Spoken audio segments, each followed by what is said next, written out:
All right, here's a little coffee time and chat about what I like about the Venturist so far and what I don't like about it. Now, what I don't like about it is very minor. And there are things about the Venturist that I like that are better than the A3500.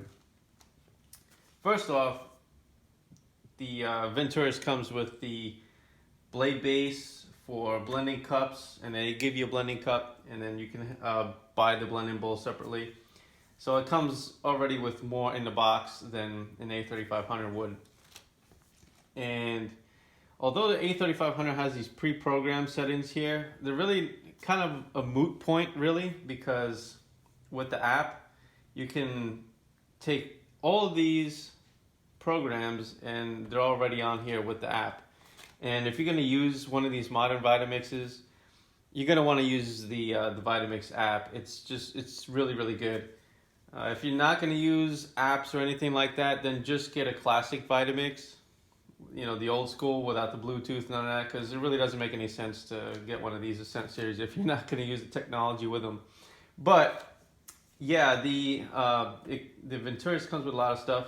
It's good and it's very basic. Like I like the controls. You know, it's the finite dial here where you know where it's at wherever you set it. Versus the affinity dial where you can kind of spin it forever, and if you're not looking at it, you don't know what speed it's going to be on without actually looking at the screen. Here, I can always tell where it is even without looking at it.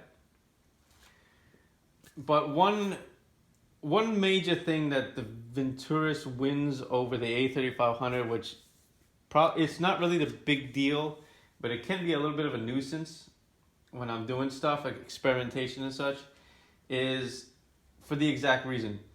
Now, when I use the A3500 and I go ahead and set it to 5 and I pulse it,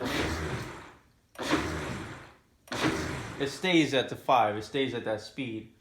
But when I start the machine, let's say I want to run it for about 5 seconds for whatever I'm mixing up.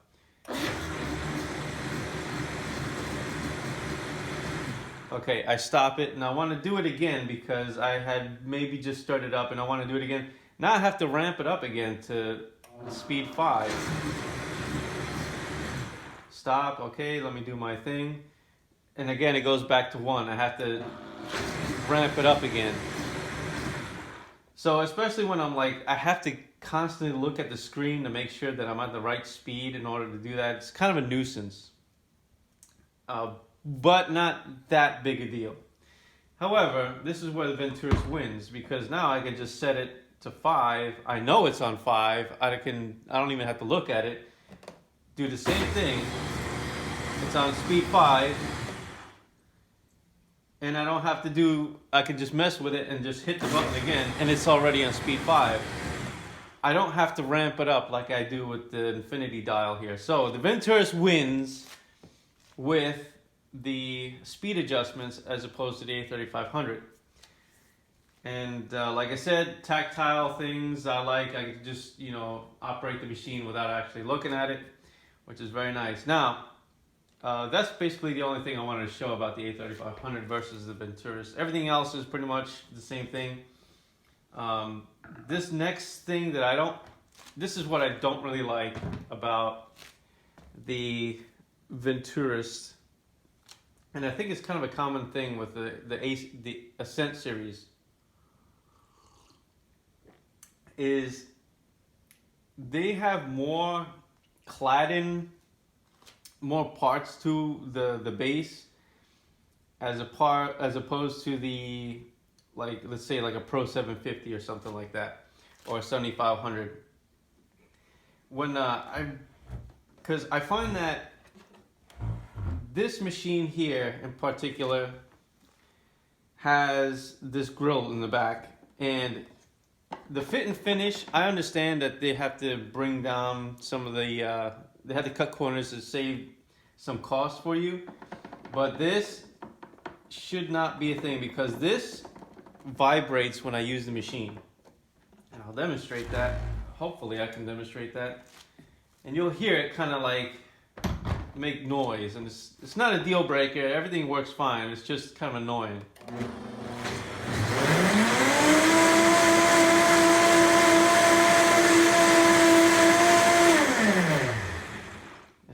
It's hard to duplicate it now. Now it doesn't want to do it. You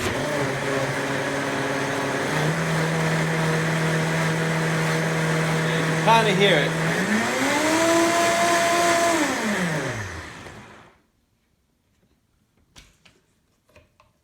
Maybe less water. I don't know. Sometimes I can get it to do it, and other times I can't. Let's try less water. Because when I wash the machine, it really makes the vibration sound.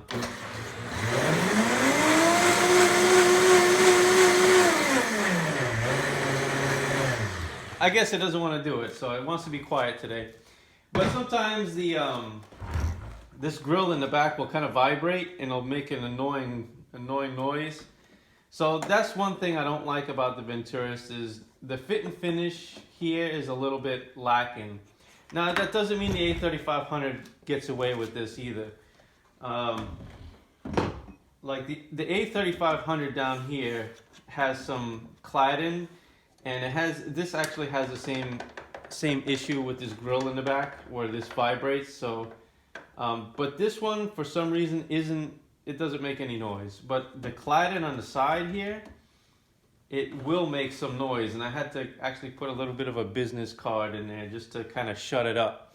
But like I said, minor things, not deal breaking, but sometimes the fit and finish of these machines, these Ascent series machines, isn't quite as good as the classic series. Like my A7500 is built like a tank. It's nice and tight and well built. Everything is just, it fits perfectly, and it's completely solid when you operate the machine. But these Ascent series with these grills in the back and some of the cladding, they can kind of make a little bit of a noise. But I solved it with this one. This one I'm still kind of work in progress, and like I said, minor things. This is the only thing I don't like about this current Venturist right now. But other than that, the Venturist wins over the A3500 when it comes to the speed selection, and the fact that it stays on the speed even if I start and stop the machine.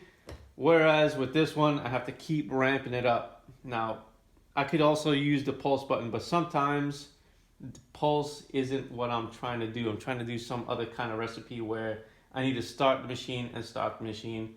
And I don't like the fact that I have to keep dialing up the speed and looking at the screen all the time. So, like I said, that's what I like about my Venturist, what I don't like about the Venturist. But other than that, it is a very fantastic machine for the money. You want the Ascent series? Get one of these puppies. Can't go wrong.